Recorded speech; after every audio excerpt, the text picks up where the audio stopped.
నమస్కారం. డిఆర్టీవీ న్యూస్ కి స్వాగతం. హెడ్లైన్స్ చూద్దాం.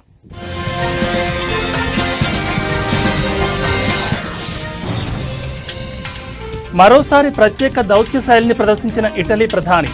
సంప్రదాయంలో రెండు చేతులు జోడించి నమస్తే అంటూ అభివాదం.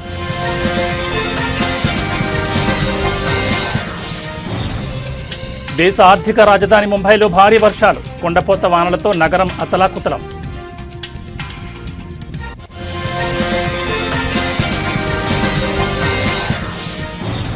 మహారాష్ట్రలోని సతారా జిల్లాలో దారుణం, అమానుషంగా ప్రవర్తించిన ఓ ఆటో డ్రైవర్.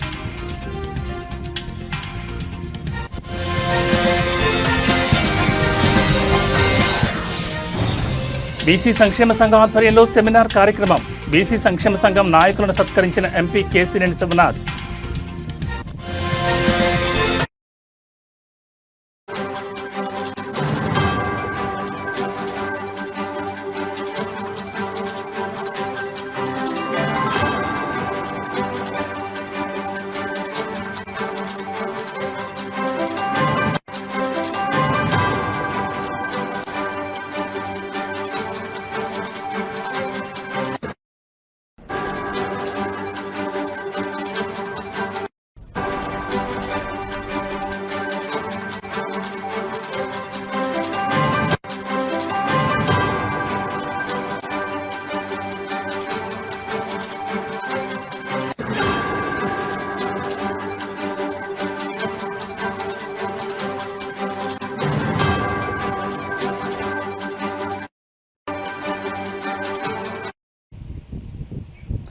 బులెటిన్లో బ్రేకింగ్ న్యూస్ చూస్తున్నాం. ఇటలీ ప్రధాని జార్జియా మెలోనీ తన ప్రత్యేక దౌత్య శైలిని మరోసారి ప్రదర్శించారు.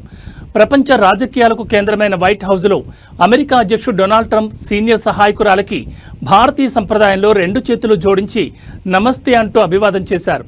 సాధారణంగా కరచాలనాలు, లాంఛనప్రాయ పలకరింపులు ఉండే అత్యున్నత స్థాయి సమావేశంలో ఆమె చేసిన ఈ పని అందరి దృష్టిని ఆకర్షించింది.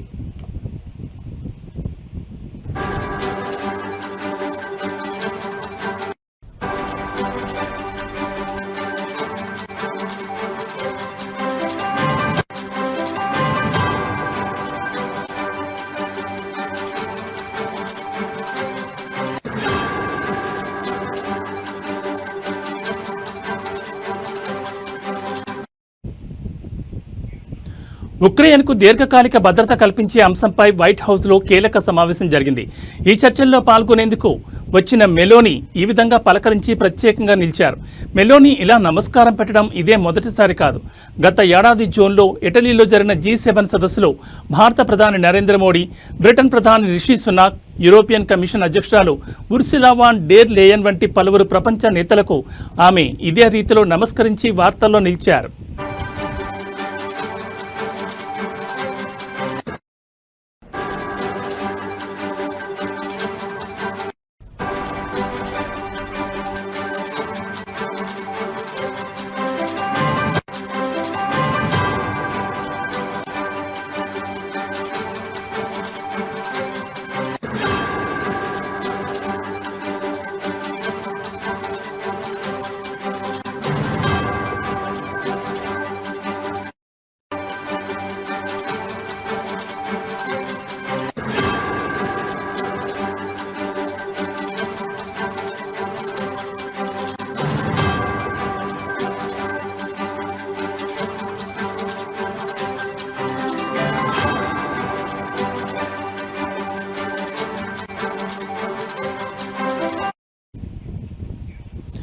ఇటలీ ప్రధాని జార్జియా మెలోనీ తన ప్రత్యేక దౌత్య శైలిని మరోసారి ప్రదర్శించారు. ప్రపంచ రాజకీయాలకు కేంద్రమైన వైట్ హౌస్లో అమెరికా అధ్యక్షుడు డొనాల్డ్ ట్రంప్ సీనియర్ సహాయకురాలకి భారతీయ సంప్రదాయంలో రెండు చేతులు జోడించి నమస్తే అంటూ అభివాదం చేశారు.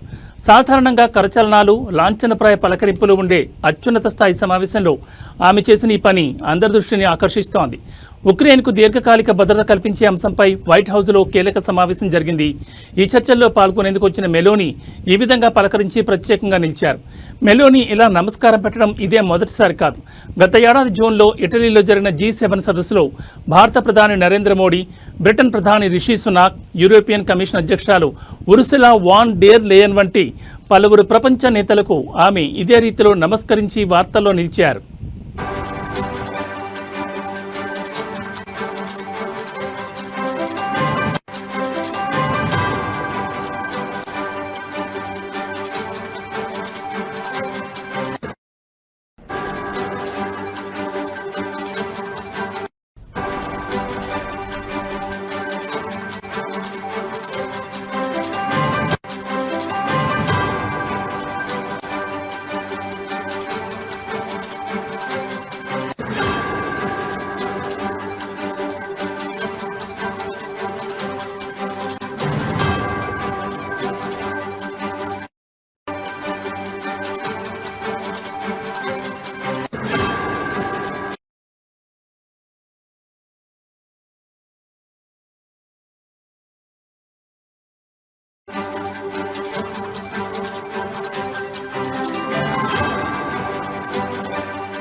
బులెటిన్లో మరో బ్రేకింగ్ న్యూస్ చూస్తున్నాం. దేశ ఆర్థిక రాజధాని ముంబైని భారీ వర్షాలు అతలాకుతలం చేస్తున్నాయి. ఈ తెల్లవారుజాము నుంచి ఎడతెరిపి లేకుండా కురుస్తున్న కుండపోత వానతో నగరం అతలాకుతలమైంది. జనజీవనం పూర్తిగా స్తంభించిపోగా భారత వాతావరణ శాఖ ముంబై నగరానికి శివారు ప్రాంతాలకు రెడ్ అలర్ట్ జారీ చేసింది.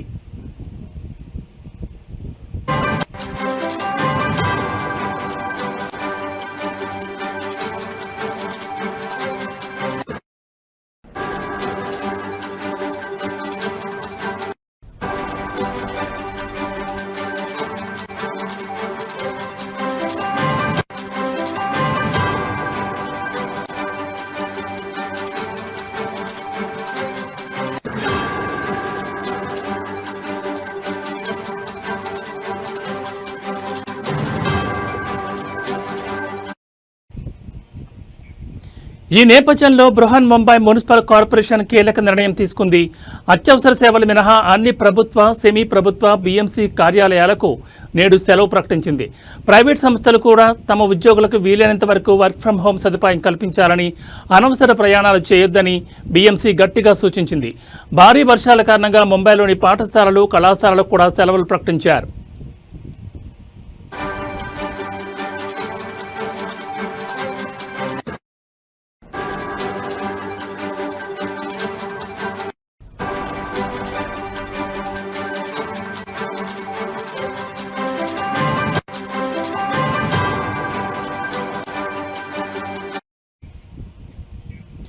భారీ వర్షాల ప్రభావం రవాణా వ్యవస్థపై తీవ్రంగా పడింది.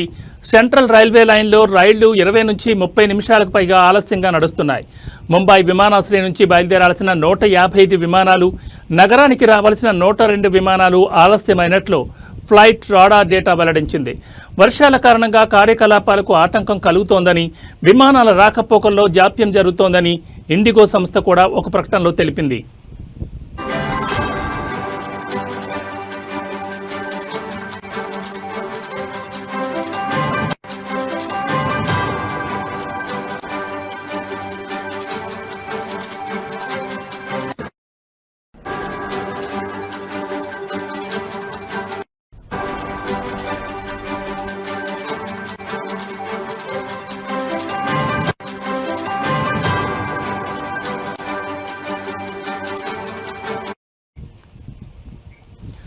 నగరంలోని అనేక ప్రాంతాలు జలదిగ్బంధంలో చిక్కుకున్నాయి.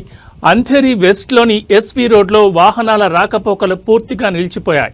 సియాన్లోని Gandhi market, Dadar TT, Mumbai central వంటి ప్రాంతాల్లో రోడ్లు చెరువులను తలపిస్తున్నాయి. వసాయిలోని మిథాఘర్ ప్రాంతంలో వరద నీటిలో దాదాపు 200 నుంచి 400 మంది చిక్కుకున్నట్లు సమాచారం. ఇవాళ ఉదయం 8 గంటలతో ముగిసిన 24 గంటల వ్యవధిలో విక్రోలీలో అత్యధికంగా 255.5 మిల్లీమీటర్ల వర్షపాతం నమోదు కాగా, బైకుల్లాలో 241.0 మిల్లీమీటర్లు, శాంతాక్రూజ్లో 238.2 మిల్లీమీటర్ల వర్షం కురిసింది.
బులెటిన్లో మరో బ్రేకింగ్ న్యూస్ చూస్తున్నాం. మహారాష్ట్రలోని సతారా జిల్లాలో దారుణం చోటు చేసుకుంది.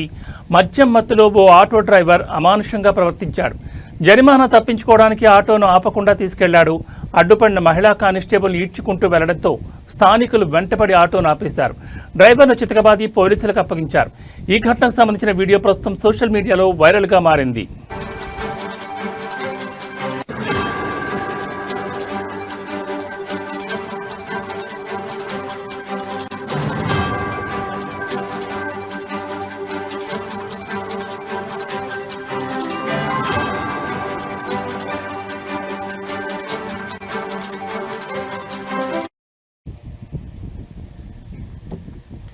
సతారా నగరంలోని ఓ కూడలి వద్ద ట్రాఫిక్ పోలీసులు వాహనాల తనిఖీలు చేపట్టారు.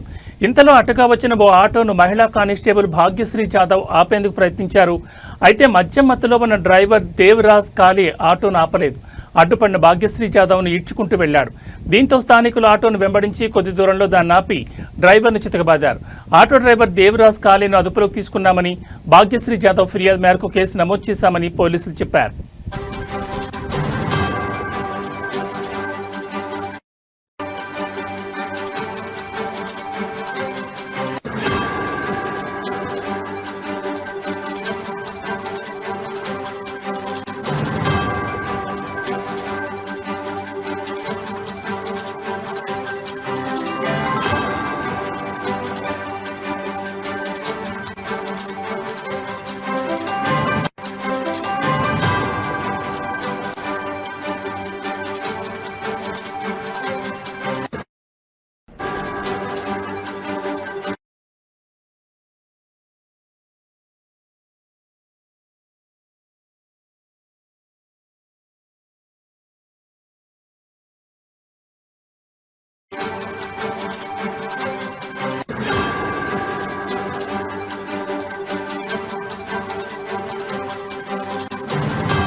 బులెటిన్లో మరో బ్రేకింగ్ న్యూస్ చూస్తున్నాం. ఉపరాష్ట్రపతి ఎన్నికకు సంబంధించి జాతీయ స్థాయిలో విపక్ష కూటమి ఒక కీలక నిర్ణయం తీసుకుంది. తమ అభ్యర్థిగా సుప్రీంకోర్టు విశ్రాంత న్యాయమూర్తి జస్టిస్ బి సుదర్శన్ రెడ్డి పేరును ఖరారు చేసింది. ఈ మేరకు కాంగ్రెస్ అధ్యక్షుడు మల్లికార్జున ఖర్గే ఒక ప్రకటన చేశారు.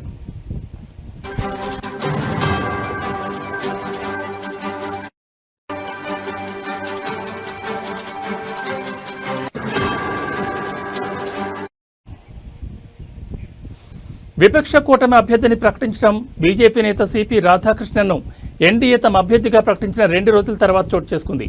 ఉపరాష్ట్రపతి ఎన్నిక సెప్టెంబర్ 9న జరగనుంది. నామినేషన్లు దాఖలు చేయడానికి చివరి తేదీ ఆగస్టు 21. గోవా మొదటి లోకాయుక్త చైర్మన్ 2007 జనవరి 12 నుండి 2011 జూలై 8 వరకు సుప్రీంకోర్టు న్యాయమూర్తిగా పనిచేశారు justice B Sudarshan Reddy. 2024 December 14న హైదరాబాద్ అంతర్జాతీయ ఆర్బిట్రేషన్ మధ్యవర్తిత్వ కేంద్రం ఐఎంఎంసి శాశ్వత ట్రస్టీగా బాధ్యతలు చేపట్టారు. బి సుదర్శన్ రెడ్డి 37వ హైదరాబాద్ జాతీయ పుస్తక ప్రదర్శన పర్యవేక్షించడానికి సూచనలు ఇవ్వడానికి ఏర్పాటు చేసిన కమిటీకి సలహాదారుడిగా నియమితులయ్యారు.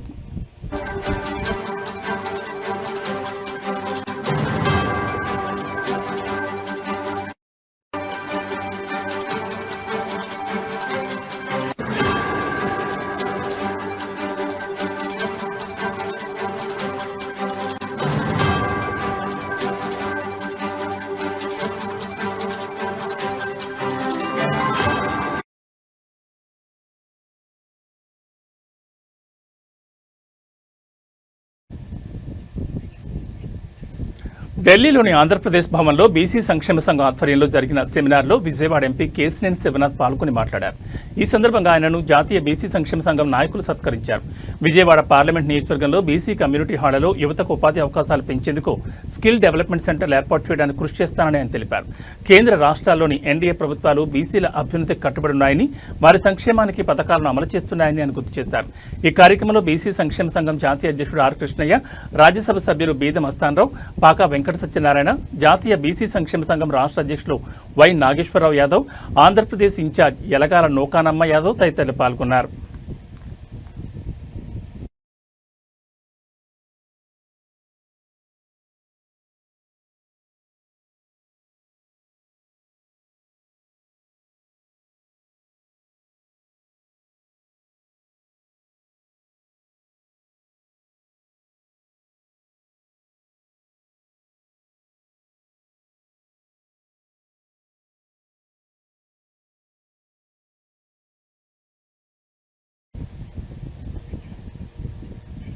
వేములవాడ శ్రీ రాజరాజేశ్వర స్వామి ఆలయంలో మాజీ సీఎం కేసీఆర్ సతీమణి శోభ మనవడు హిమాంశుతో కలిసి ప్రత్యేక పూజల్లో పాల్గొన్నారు. రాజన్న కోడెముక్కు చెల్లించి అనంతరం స్వామివారికి ప్రత్యేక పూజలు చేశారు. ఆలయ అర్చకులు స్వాగతం పలుకుతూ తీర్థప్రసాదాలు అందించారు. వేములవాడ నియోజకవర్గ ఇన్ఛార్జ్ చల్మడ లక్ష్మీ నరసింహారావు, ఏనుగు మనోహర్ రెడ్డి, మాజీ మున్సిపల్ చైర్పర్సన్ రామతీర్థపు మాధవి స్వామివారి చిత్రపటాన్ని అందజేశారు.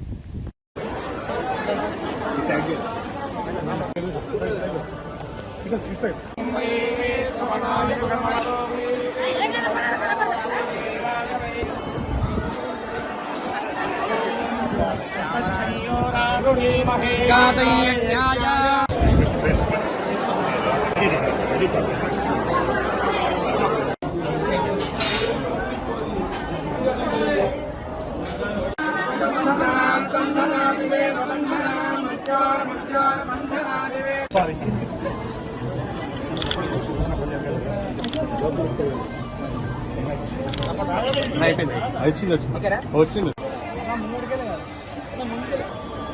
ఇట్లా ఇట్లా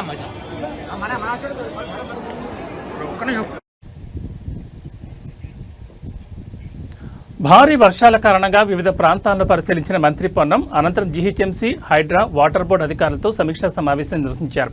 ట్రాఫిక్ సమస్యలు నివారించడానికి అన్ని చర్యలు తీసుకోవాలని ఆదేశాలు జారీ చేశారు. ఇటీవల హైదరాబాద్లో భారీ వర్షాల కారణంగా తలెత్తిన సమస్యల పరిష్కారం కోసం వివిధ ప్రాంతాలను మంత్రి పొన్నం ప్రభాకర్ మరియు మేయర్ గద్వార్ విజయలక్ష్మి తనిఖీ చేశారు. అనంతరం మంత్రి పొన్నం ప్రభాకర్ మరియు మేయర్ గద్వార్ విజయలక్ష్మి జీహెచ్ఎంసీ, హైడ్రా మరియు వాటర్ బోర్డు అధికారులతో ఒక సమీక్షా సమావేశం నిర్వహించారు. ఈ సమావేశంలో వారు వరదలు మరియు ట్రాఫిక్ సమస్యలు నివారించడానికి అవసరమైన అన్ని చర్యలను తీసుకోవాలని అధికారులను ఆదేశించారు. కేబీఆర్ పార్క్ గేట్ నెంబర్ 2 వద్ద ఆకస్మిక తనిఖీల గురించి ప్రత్యేకంగా నిర్ధారించే వార్తలు లేనప్పటికీ వారు నగరంలో వివిధ ప్రాంతాల్లో పర్యటించి సమస్యల పరిష్కారానికి కృషి చేస్తున్నారని తెలుస్తోంది.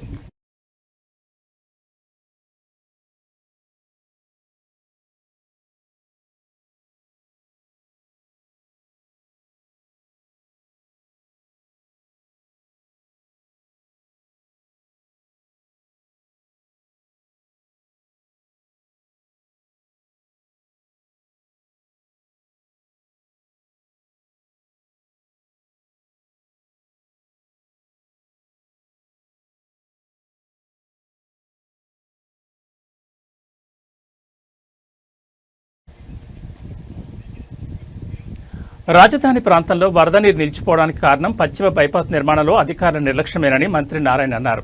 ఆయన మంగళగిరి మండలంలోని వరద ప్రభావిత ప్రాంతాలను ఏడీసీ చైర్పర్సన్ లక్ష్మీ పార్థసారథితో కలిసి సందర్శించారు. మంగళగిరి మండలం కురగల్ల దగ్గర జాతీయ రహదారిపై నిర్మించిన వంతెన కింద పేరుకుపోయిన మట్టిని తొలగించకపోవడం వల్లే నీరు దిగుకు వెళ్లలేదని మంత్రి చెప్పారు. సుమారు 25 అడుగుల మట్టిని వెంటనే తీసివేయడం సాధ్యం కానందున వంతెన సమీపంలో కొంతమేర జాతీయ రహదారిని తొలగిస్తున్నట్లు తెలిపారు. ఈ చర్య వల్ల 24 గంటల్లో వరద నీరు దిగిపోతుందని, ఆ తర్వాత మట్టిని పూర్తిగా తొలగించి రోడ్డు మరమ్మతులు పూర్తి చేస్తామని ఆయన వివరించారు.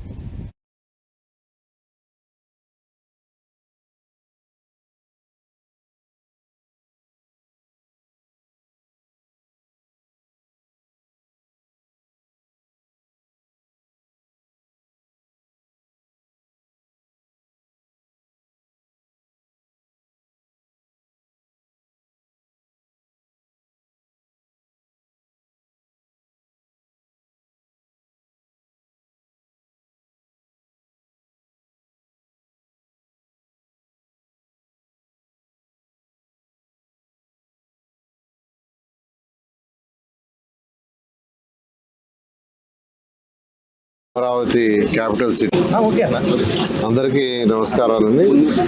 అమరావతి క్యాపిటల్ సిటీ మీద వైసీపీ నాయకులు అనేకమైన దుష్ప్రచారాలు చేస్తున్నారు. అవన్నీ మానుకోవాలి. అమరావతి క్యాపిటల్ సిటీలో ఎటువంటి ఇబ్బంది లేదు. అయితే వెస్టర్న్ బైపాస్ రోడ్ ఏదైతే కన్స్ట్రక్ట్ చేస్తున్నారో ఆ కన్స్ట్రక్షన్ చేసేటప్పుడు కొండవీటి వాగు ఏదైతే ఉందో కొండవీటి వాగు కింద యాక్చువల్గా ఆ మట్టి అంతా తీసేసి పైన యాక్చువల్గా బ్రిడ్జ్ కట్టుండాల్సింది. వాళ్ళు ఆ మట్టి తీయకుండా పైన బ్రిడ్జ్ కట్టారు. ఏదైతే ఆ కిందకంటే బ్రిడ్జ్ నుంచి కిందకి 8 మీటర్లు 8 మీటర్లు దాదాపు 25 అడుగులు ఉంటుంది. అది బ్రిడ్జ్ కింద వాటర్ ఫ్లో అయ్యేది. ఇప్పుడు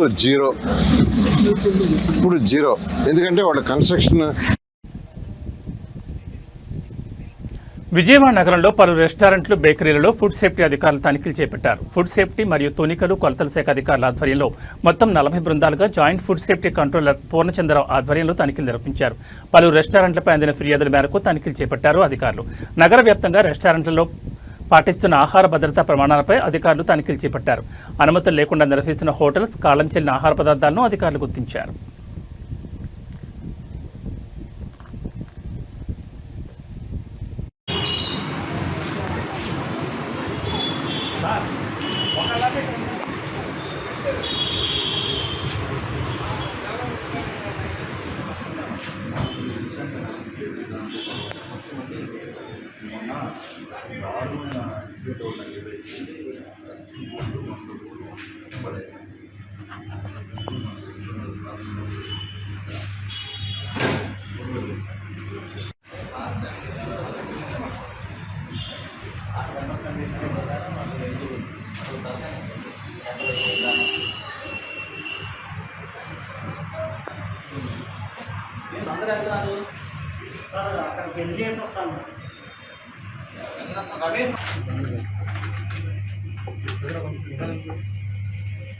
కొంచెం సైడ్ వచ్చాను కారిపోతున్నది.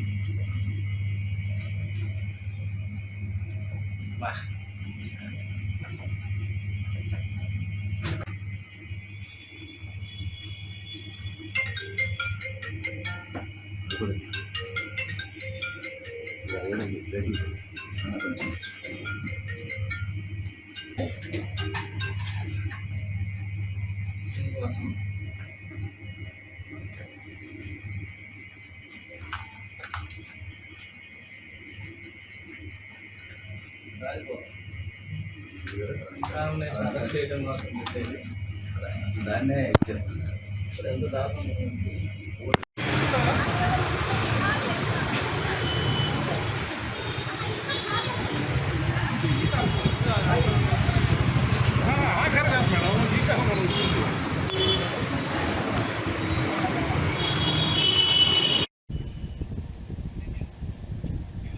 ఇవి బులెటిన్ అప్డేట్స్. మరిన్ని అప్డేట్స్తో మళ్ళీ కలుద్దాం. నమస్కారం.